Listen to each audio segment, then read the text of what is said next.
Welcome, everybody, to another episode of Shake Sales. You're in season 3.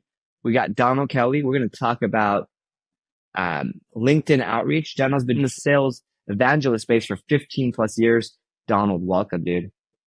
Hey, thank you so much for having me. I appreciate you letting me on and being here. I know how it is when you have a podcast and you're being selective of who you bring onto the show. So the fact that I made it past the guards this level, I feel honored. So thank you. My pleasure. Well, don't disappoint. Don't mess it up, right? Let's well, let's just jump right in. So LinkedIn, very effective. Just to be clear, let's set the stage. Effective for B2B sales. In my opinion, it's the most effective channel. We use it for sales for ourselves, building our brands, what have you. But I want to hear from you. What's your approach? How do you use it? How do you leverage it? Do's, don'ts. Yeah. I'm a big fan of LinkedIn, and for many different reasons. One of the biggest thing that I would probably share with LinkedIn right now is since the pandemic, email outreach has doubled, and reply rates has decreased by 30%. Email outreach went up by 50%, and reply rates has decreased by 30%. So people are not responding to emails as much as they used to, and we see this as this nuance. When it comes towards LinkedIn, it's very, very important to be able to take advantage of it because this is where our prospects are hanging out. And one of the things that I learned from HubSpot's inbound last year was that 44% of executives say that they discover new solutions through platforms like LinkedIn. 44%. As opposed to going and searching on Google because their peers are there and they're able to get better insight. So the key that I found is that salespeople need to be present. They need to be there. And the last stat to help you set this up, only about 4 to 5, maybe about 3 to 5% of LinkedIn users right now, they have over 1 billion users and about 500 million of those people are active. Only about 3 to 5% of those people are actually posting regularly on the platform. So it's there for the taking for the sellers who do it appropriately. But then the key is like, how do I do this now? I might be sharing a blog from my company, but what can I do to grab somebody's attention? And that's the preface of why I like it so much. And I'm sure we'll get tactical real quick now. Yeah, let's jump in. So what are you doing? What's working? What's not? I get it. LinkedIn better than email. Sure. The first place that comes back to it is the outreach to connect with the person. More than likely, oftentimes people send out connection requests and it's a dumb connection request, like saying such that I see that you're in like a mutual connection, let's connect. That does not work. What I found that works the most effectively these days, and some people are in the camp as well, where they say they just send out the connection request and they, without doing an invite, and that's okay. If you want to do that, that's yours. But I'm firmly in the camp that you need to use a personalized connection request message. And here's one of the reasons. LinkedIn start charging for connection requests now. And if anyone have seen this, you can get 3 non-personalized outreach, and their data, obviously they're collecting stuff to be able to know that if you send something, it increases the chance of the person responding back to you. In that connection request message, I never pitch my product or my service, but that connection request, I go back and look at something that you're sharing. I use Sales Navigator. So I start off my conversation, and whatever outreach tool you're using, you can integrate, but I use Sales Navigator to build my list. And when I build my list, and that I specifically look for people who are posting on my ICP, that are posting on the platform, and that are active in their, that shows me that they're active on LinkedIn. So within the past month, 30 days, have shared something on LinkedIn. If somebody cares enough to share something on LinkedIn in the past 30 days, that tells me that there's something that matters most to them. And I might go look at that post, and I'll use that post as a way to be able to start the conversation or dialogue. Specifically on that post, obviously I engage with it, and you can use the thumbs up thing, but I try to be different, and I'll probably use like the cheering or clapping of whatever the post might be. And then I make sure I ask a question on that post. So for you, I might say, maybe it's a post that you guys say, hey, we're growing, we're expanding. I might ask, hey, out of curiosity, are you guys looking for people remote or a specific location? You're more than likely going to respond to that at least grab your attention. That's all that I want. And then I send a personalized connection request that ties very closely with that. I might say, Sanjun, I saw that you guys commented on your posts about you guys hiring. Really curious, have some folks in my network that probably be looking. Permission to connect here on LinkedIn.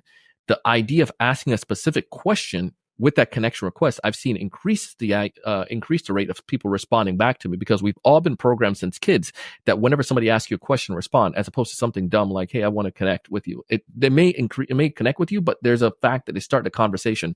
And the goal that I want is to start dialogue with you as soon as possible. And questions allow me to do that. So on your post, I would engage, but don't say something dumb. Awesome post. ask a meaningful question that prompt the person to be able to reply, because absolutely nobody on this planet is going to post pieces of content and want no one to engage on it. So use that, and then use that to be able to use the connection request. Once you accept my connection request and you reply, then that's when I drop my video to you and do a quick little intro or whatnot to myself, or just put a face with a name. My approach after that is, since you integrating with your outreach tool, I then set you're in a campaign, because you're my ICP. You probably have some kind of trigger, like you're new to the role as a VP of sales or whatnot. So then I use that outreach message to be able to help to be able to grab your to send my first email. And my first email is hyper personalized, so it's going to tie back to that thing. I might say, Mary saw it's Donald from asked you about the job, still hiring or whatever. Mary, we connected on LinkedIn. I was asking you about the roles that you have. I shared it with a couple of people in my network. I did see something that grabbed my attention. And maybe this can help you, or whatever the value prop that you're going to push forward is. In my case, I might say you saw more of your team or go do an outreach. Have you guys started using LinkedIn a little bit more, or are you still, or is that not something high on your radar? Either way, that email has a higher propensity of getting replied back to because of the engagement and attention that I grab. And some people might say, well, Donald, this sounds like it's, a cumbersome process. Well, you can go and do it the other way. But what I found is that when I hyper focus, and I focus on about 30 accounts per month, if I focus on that 30 account and I'm multi-threading in that account using this approach, I get way better engagement, way better conversation. And then my second, third, fourth email in my outreach sequence are focused on the role rather than that individual. But that very first one is the one that I hyper personalized towards that conversation that I had before. Love it. Love it. So talk to me about video. Let's dig into that for a second. So definitely sound way more involved. I think here's my general theme of things. Yes, email, it's not going away, but it's way more saturated. You got to put in the effort. I like a couple things that you did that you went through, but I want to dig in on. So one, you're going after people who are active and posting. That is under your target ICP, right? So you're more likely to get a response because you did the work. You're going and putting in the effort to engage. And also, you're doing the video. So how do you do the video and, not spend all your time doing that? Are you using some tools or anything to kind of help you shortcut that?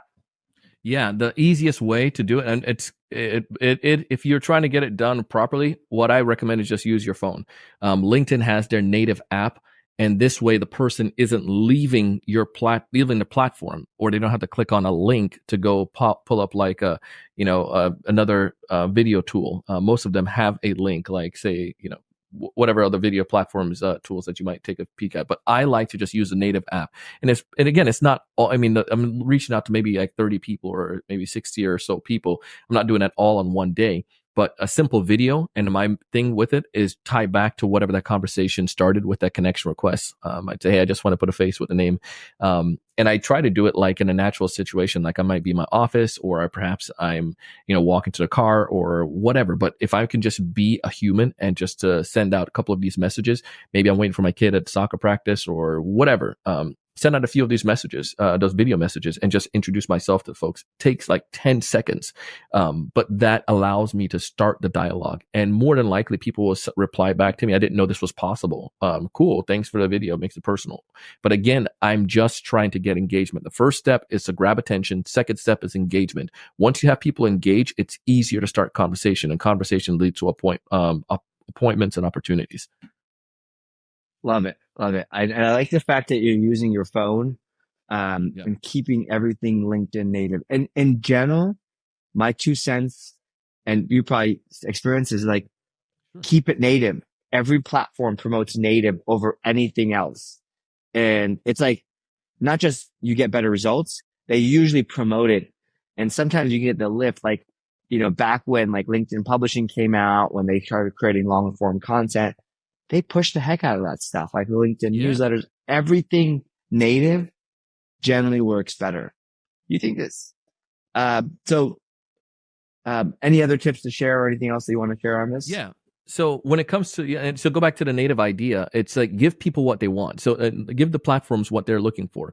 The other part that I talk to sellers about is creating content. Because go back what we said, and I'm not telling you need to become a YouTube star or do some TikTok dance or any garbage like that. But LinkedIn right now, they are pushing this idea. It's in beta, so not everyone has it. But you can do like you can still do video on LinkedIn, but they have a tab at the bottom of the phone with the beta, whoever has it now, that it's like TikTok or like Instagram, where they have videos going over and over and over again.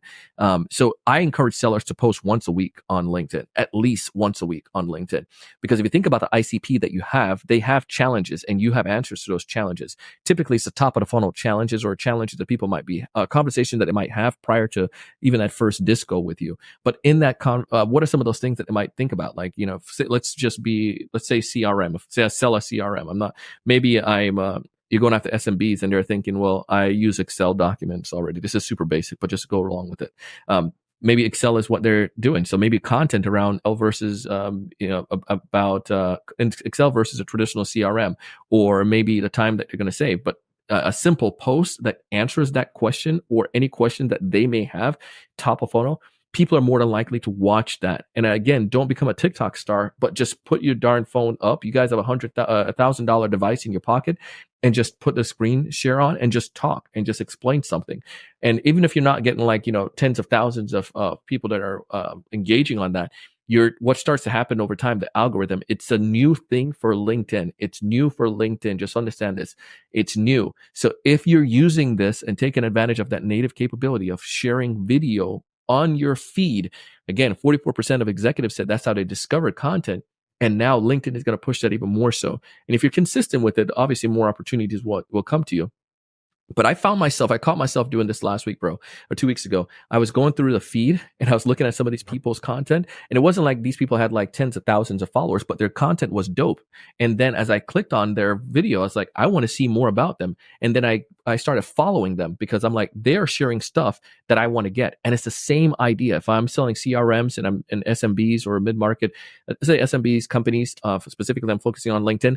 The idea is that now that person is going to see me as they're discovering and they're going to connect back to me. And then the last piece is engage. Everyone that connects with you, just engage with them. And it's amazing what happens. But this simple flow, we call it connect, share, and engage. Connect with your ICP, share relevant content, engage with them. It works time and time again. And for your focus accounts, go back to what I said earlier. If you're trying to grab people's attention on a specific focus list, go with the top of idea of share personalized content, something that they're posting, and engage on that, and then use that to be able to start dialogue, which then leads to appointment. Love it. Love it. Post, share, engage. That's the strategy. Any tips you want to share to leave folks? And I also want to make sure you mention where they can find you and your awesome content.